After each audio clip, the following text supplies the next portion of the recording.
Assalamualaikum warahmatullahi wabarakatuh. Alhamdulillahirabbil wa binasta'in ala umuri waddin wassalatu wassalamu ala asrofil anbiya'i wal mursalin wa ala alihi washabihi ajmain. Assalatu wassalamu alaikum sayyidi ya Rasulullah uzbiyadi qulatil latihadikni Rabbi shrahli sadri wa yassir li amri wahlul 'uqdatam min lisan yafqahu qawli. Alhamdulillah ala nikmatil Islam wal iman wa kafa bima min ni'mah. Manusia itu berubah dengan dua alasan.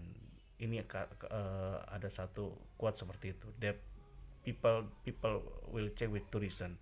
First one is their mind have open, terus pikirannya terbuka. Second reason is their heart have been broken, atau hatinya terluka gitu.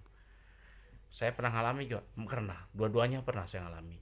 Tapi sekarang ini saya menyikapinya beda. Kalau dulu saya berubah untuk menjadi yang terbaik karena hati saya terluka gitu. Jadi kadang-kadang saya bahas yang kedua dulu. Hati yang terluka itu kadang menimbulkan efek kejut di otak kita. Tiba-tiba kita sadar gitu bahwa ini ada masalah gitu.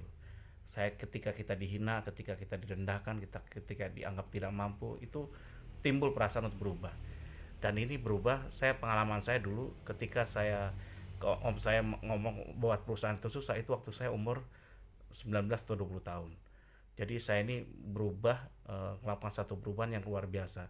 Saat itu saya meminjam perusahaan om saya untuk masuk ke pabrik-pabrik gitu. Nah, om saya ini kan spesialisnya karet. Tapi di suatu saat pabrik itu butuh metal gitu, barang metal, spare part metal. Om saya nggak mau loh. Nah gitu saya bilang, om pinjam aja biar saya ngelakukan, saya buatin metal ininya, spare part metalnya dari besi loh. Om saya nggak mau loh. Oh, kalau gitu, kalau nggak boleh pinjam ya udah, kalau gitu saya buat aja. Susah, Wan, kamu mungkin kamu bisa buat perusahaan katanya. Zaman itu sob, buat perusahaan itu susah itu. Memang susah itu. Buat CV itu susah. Jadi saya pertama PT Atlantic Rubber and Metal Industry itu saya diriin ketika umur 19 atau 20 tahunan, selepas SMA itu. Pas saya kuliah, ingatnya gitu. Jadi pas saya gitu saya urusin langsung dengan modal berapa, 50 ribuan zaman itu. Kalau mungkin sekarang nilainya 5 juta lah tuh zaman itu. Jadi saya dulu tuh modal kecil sekali. Saya dari om saya pabriknya, dia spare karet, saya supply ke beberapa tempat. Perusahaannya menggunakan perusahaan dia gitu, karena harus ada PKP kan waktu itu. Ada pajak, perusahaan kayak KIA, Mulia Keramik, dulu saya mulai dari itu. Tapi ketika saya dibilang tidak mampu, itu saya sakit hati loh. Sakit hati karena saya berubah untuk melakukan itu. Jadi jangan sakit hatinya, jangan yang lain, kita rubah ke hal-hal yang positif gitu. Jadi berubah menjadi pendiam, pemurung itu salah. Kalau saya nggak gitu caranya. Saya berubah itu untuk lebih baik lagi. Bagi sob yang sekarang ini disakiti orang, dihina orang, jadikan hinaan itu adalah pijakan Anda untuk bisa lebih baik lagi. Kebanyakan hinaan itu membuat Anda trauma, salah sob. Kalau Anda trauma, Anda tersiksa, Anda sakit hati, percuma. Ngapain sakit hati dengan orang yang menghina kita? Kita buktikan aja. Dan itu terjadi loh. Dan ketika saya beberapa kali ngalami sakit hati itu, tapi nggak masalah itu. Sakit itu jadi ini, jadi berapa kali, dan ini momennya besar sekali bagi saya. Akhirnya dari situ saya buatin perusahaan, jadi sob, CP Atlantic Metal and Rubber Industry. Jadi umur 20 21 saya udah miliarder saya. Jadi saya setahun usaha itu saya udah punya ruko, punya mobil, punya macam-macam. Dan ketika itu pun dari sakit hati juga ke ayah saya. Waktu itu saya kan wakilnya ayah saya. Jadi saya tuh SMA itu saya sudah punya penghasilan sendiri. Jadi sepatu saya Nike atau apapun nggak minta orang tua, karena saya bantuin ayah saya percetakan. Ayah saya tuh punya mesin polio namanya. Zaman dulu kalau undangan segala macam ada polio ya. Nah, ayah saya itu nyuplai TPB, yang 3 bulanan itu loh, tes apa ya, pokoknya TPB SD gitu. Jadi intinya itu 3 bulanan, dan itu saya waktu itu saya udah melihat, Pak, invest dong mesin offset gitu, jangan polio stensil gitu. Bapak saya nggak mau karena suppliernya temennya Pak Haji Jaja. Pak Haji Jaja itu tidak punya mesin offset gitu, hanya stensil aja sama bahan kertas. Bapak saya nggak mau gitu, dan saya sakit hati ke bapak saya. Jadi tapi sakit hati itu ya udah, karena saya waktu itu jadi asistennya beliau, saya bilang nanti ke depan saya mau buat perusahaan gitu. Betul sob, kejadian. Jadi dua alasan ini menyebabkan saya punya perusahaan sendiri, dan akhirnya saya jadikan ayah saya itu sebagai wakil direktur gitu. Dia yang tanda tangan cek-ceknya segala macam-macam, saya yang di operasionalnya gitu.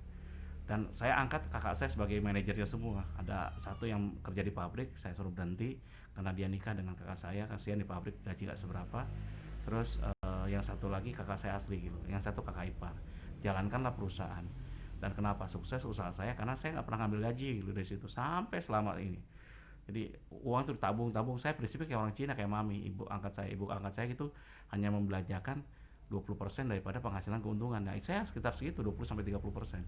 Jadi overheadnya gak, kan kakak saya juga saya jadikan hidup sederhana gitu. Dan alhamdulillah perusahaannya langsung gede. Karena uangnya ke mana-mana gitu. Dan itu tanpa modal bank, sob. Nanti saya cerita bagaimana saya bangkrut karena modal bank gitu. Tapi itu setelah saya ke Bali ya, belajar dari mertua saya yang ahli riba waktu itu, ngajarin. Terus yang kedua, ya sayang, lagi ngevlog. Terus yang kedua, ketika saya bisa berubah, eh, perubahan sakit hati itu ketika saya gagal sebagai seorang penerbang gitu. Sebenarnya saya tinggalkan kuliah saya karena saya nggak mau dibiayai orang tua saya itu maksa saya jadi guru gitu. Jadi ini kesempatan bagi anda, kalau anda nanti dipaksa orang tua ikut, kalau emang nggak bisa nolak ya ikutin gitu. Karena menurut orang tua saya kan penilik TK SD ya, dia kepala sekolah itu naik ke penilik segala macam-macam. Jadi dia sampai keluar dari Padi Sentra, sebuah perusahaan BUMN waktu itu yang ini dengan jabatan tinggi, dia beralih ke guru gitu, langsung jadi kepala sekolah. Karena orang tua saya sekolah SGA, kalau umur 60 70 tahun 80 tahunan pasti tahu SGA itu sekolah favorit untuk guru. Jadi langsung masuk ini. Dan menurut dia guru itu, pekerjaan guru adalah pekerjaan yang luar biasa hebatnya gitu. Di samping itu bisa sebaliknya berbisnis, itu yang menjadi tenang dan berbisnis. Nah, saya dipaksa untuk masuk guru dan saya nggak mau gitu. Tapi akhirnya saya nurutin apa yang dia menurut bapak saya, karena saya tipikal orang yang tidak melawan gitu. Tapi kesakitan itu saya jadiin pas ada kesempatan, ada lowongan sekolah di luar negeri. Saya kan pengen keluar negeri, nggak mungkin. Orang tua saya itu orang mampu, orang kaya gitu di kampungnya. Tapi tidak mungkin orang kampung itu nyokkan anak keluar negeri gitu. Akhirnya saya waktu itu daftar di penerbangan gitu. Dan targetnya adalah ke Australia gitu. Jadi intinya, dan saya sudah lulus sampai PPL, saya sudah lulus di Curug. Nah, pas terakhir itu ternyata ada pantohir angkatan teman saya, itu saya ditunda-tunda ke berangkatnya. Tiba-tiba di pantohir dites lagi, padahal saya udah lulus di Curug, tinggal ke CPL-nya ke Australia gitu. Ke Adelaide apa kemana saya lupa gitu. Nah, karena itu ternyata pak ditunda dari gelombang 4 menjadi gelombang 10. Nah, itu sakit hati nggak coba? Sakit hati. Ternyata ada tesnya cuma ditanya how do you know buat merpatian Garuda. Saya waktu itu bisa bahasa Inggris karena saya sering praktek dengan orang-orang bule ya, waktu SMA aja. Jadi I only know about merpatian Garuda on the newspaper and ini dengan surat kabar aja gitu. I don't have family here gitu. Dia tanya you have family or ini family in Garuda Merpati? No, I don't have gitu. Langsung sob. Gak lama kemudian tiba-tiba saya digagalkan masuk ke Australia, dibatalkan lah, dan saya suruh milih teknisi, milih pramugara, terus FOO atau di Pasasi gitu. Jadi saya milih akhirnya milih teknisi gitu. Sakit hati sampai waktu itu saya mau ada lowongan juga job untuk cruise ya, di cruise ke Amerika gitu. Teman saya ngomong, Wan kamu bisa kuliah juga di sana gitu, jadi kamu ngambil, waktu itu kan bebas di sana ya, tahun tahun tahun jadul ya, tahun 90-an gitu, ke sana. Terus mungkin setahun 2 tahun sebenarnya ngambil kuliah di Amerika gitu. Nah, sayangnya pas saya ngomong ke orang tua, saya tuh penurut orangnya. Saya datang ke orang tua saya, ditolak habis-habisan. Jadi tambahlah sakitnya gitu. Tapi kesakitan ini jadi pijakan bagi saya gitu. Karena saya kan nurut sama orang tua. Kalau kamu di kapal nanti, di kapal pesiar, jangan-jangan kamu gak bakal pulang-pulang katanya, di laut terus. Gimana keluarga kamu? Bahwa saya udah mikir yang lain-lain. Gak boleh katanya. Akhirnya saya nurut jadi teknisi pesawat. Dan alhamdulillah sob, di situ saya berjanji, teman-teman saya pulang dari Adelaide kan langsung jadi pilot. Saya biasa gitu, saya teknisi. Saya janji sama dia, boleh di bisnis itu, di penerbangan di Merpati saya kalah posisinya, tapi saya di luar saya nggak mau kalah. Nah, saya buktikan ternyata apa, pas saya kerja di penerbangan, di penerbangan. Saya juga punya perusahaan, CV Atlantic Material Rubber Industry itu. Akhirnya apa, ya udah, ketika mereka tidak punya ini, pilot tuh pagernya kecil-kecil, saya gede pagernya karena saya bisnis gitu. Jadi saya bisnis udah gitu, ketika mereka nggak punya handphone, saya udah punya handphone yang gede banget, Motorola itu. Jadi kalau ngelempar anjing tuh langsung mati tuh anjing, karena saking beratnya, mahal itu. Kalau sekarang mungkin mahal pokoknya. Jadi kalau sekarang 30 jutaan lah gitu, paling mahal gitu. Saya punya itu Motorola yang gede gitu. Jadi saya bawa ke kerja, pilotnya pada ngeliat saya semua. Dan alhamdulillah di teknisi pun saya dari 5 orang atau 10 orang yang punya license pertama untuk rating pesawat, itu salah satunya saya gitu. 5 orang mungkin dari angkatan saya. Nah, 2 tahun setelah saya kerja di situ, karena memang saya teknisi waktu itu bukan cita-cita itu, tapi saya jalani dan alhamdulillah saya banyak belajar di merpati. Jadi saya tuh bersyukur banget pernah pernah berlatih di JMF Garuda Maintenance University, terus dilempar ke merpati di line maintenance segala macam-macam, akhirnya bisa ngambil keputusan gitu. Dan saya keluar dari situ pun nggak masalah gitu, karena memang tujuan saya waktu itu saya berpikir nggak mungkin dari teknisi jadi direktur gitu. Ternyata ada juga teman saya yang di Sriwijaya sekarang jadi direktur gitu. Salah saya pendapat saya, tapi saya lebih memilih ke keluar aja. Kenapa? Dan saya tidak sayang, meskipun waktu itu saya punya rating, punya license. Kalau kerja di luar gajinya 2.500 sampai 3.000 dolar gitu. Jadi sekarang ini teman-teman sahabat saya ada yang 9.000 dolar lebih loh, tapi di luar kerjanya.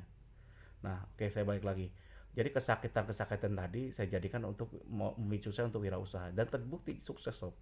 Jadi intinya saya jadi miliarder pertama di keluarga saya. Jadi saya di Cilengsi itu mobil saya. Jadi orang tua saya kerja dengan saya digaji oleh perusahaan oleh saya. Jadi berkah sob semuanya. Jadi ya itu dia pengalaman-pengalamannya. Terus orang berubah dengan apa? Dengan pikiran terbuka sekarang ini. Supaya pikiran terbuka, belajarlah sholat malam sob, supaya pikiran terbukanya bisa sejalan dengan apa yang saya banyak ide itu ketika sholat malam itu. Dan alhamdulillah termasuk sekarang ini saya tidak punya ambisi lagi. Ambisi saya hanya untuk jadi pelayannya Allah. Jadi kalau anda mau tenang hidupnya, nggak udah nggak apa sih, saya nggak peduli dengan hidup ini segala macam-macam, saya kerja aja, mau sukses mau nggak apa-apa. Saya dirikan Uber ya sekarang ini, saya udah bukan lagi. Sekarang setelah covid ini saya tidak mau jadi player lagi di bisnis. Saya jadi fasilitator aja, membantu banyak orang karena udah cukup bagi saya loh. Allah memberikan saya keluarga yang baik, terus saya udah cukup lah untuk harta saya segala macam-macam. Padahal dulu bangkrut, Anda harus belajar ya saya gimana cari. Anda pasti sukses kok meskipun Anda bangkrut. Dan sekarang ini saya ingin bantu orang dengan Uber, usaha bersama berkah. Dan itu pun saya buatin wasiat 2/3 usahanya itu hasil usahanya ke depan untuk bantu warga gitu. Saya takut dengan kapitalis yang merajai diri, tapi saya nggak peduli gitu. Itu sehebat-hebatnya tipu mereka, itu Allah lebih hebat balasannya gitu. Jadi intinya apa? Saya jalankan aja tanpa ambisi. Yang penting yang do the best aja. Jadi saya pakai ilmunya apa, power of nothing, nggak ada apa-apa, nggak ada perasaan apa-apa. Anda mau menghargai saya syukur, nggak ya nggak apa-apa. Anda mau marah dengan saya syukur, saya dibenci orang saya nggak apa-apa. Yang penting saya nggak benci Anda itu. Saya di mana-mana juga seperti itu sekarang ini. Sampai perusahaan pun saya jalankan apa adanya. Siapapun diri saya gitu. Jadi, nah kalau kalau Anda mau merubah pemikiran supaya terbuka, belajar untuk sholat malam, dan itu kalau bisa dirutinkan jam 2 jam 3 itu bangun. Dan alhamdulillah dengan gitu sekarang meskipun covid meskipun gimana, saya biasa aja, nggak ada takut, nggak ada khawatir gitu.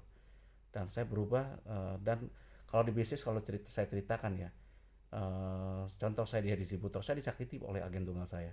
Sakit nggak apa-apa, ditilep, di apa-apain, dilakukan nggak apa-apa. Tapi hal itu menjadikan pemicu bagi saya untuk bekerja lebih bagus lagi, lebih kreatif lagi. Dan alhamdulillah toh nggak bangkrut-bangkrut tuh, segala macam-macam disayangin apapun. Karena apa? Saya kerja aja, tidak mikir apapun, serahkan pada Allah. Insya Allah ada jalan keluarnya. Ibarat gelas ya sob ya, kalau kita pindahkan isinya, berarti kan isinya bisa ditampung lagi, nampung lagi. Jangan dikekep tuh, didiemin aja. Akhirnya kan air yang masuk gak bakal. Jadi supaya berubah, isi Anda harus dikeluarin, berbagilah dengan orang gitu, berbagi ilmu, berbagi apapun gitu. Dan otaknya dikosongin setengah gitu, kan bisa diisi jadi air bersih. Kalau bagus lagi, kosongnya lagi, airnya bersih. Jadi itu caranya. Kalau kurang, banyak kurangnya, memang saya udah kekurangan. Kalau salah, banyak salahnya. Saya ini orang pakir ilmu ya, jadi kalau memang ajarin saya, kalau saya ada salah mohon maaf lah gitu, karena saya banyak kesalahannya. Wabil taufiq wal hidayah. Wassalamualaikum warahmatullahi wabarakatuh.